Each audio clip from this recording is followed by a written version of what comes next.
গতকাল রাত্রে ঠিক রাত্রে 12টার দিকে আমাদের কাছে সিক্রেট খবর আছে যে দুইটা গাড়ি NL নাম্বারের দুইটা গাড়ির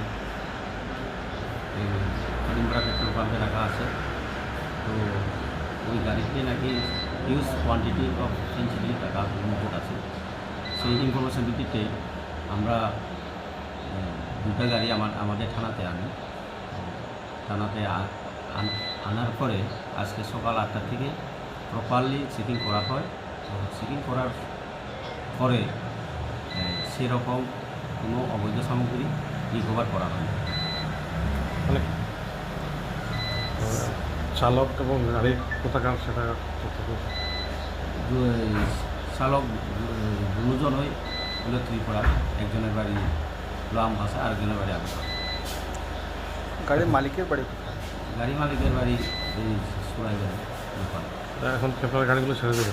হ্যাঁ, গাড়িগুলো এসে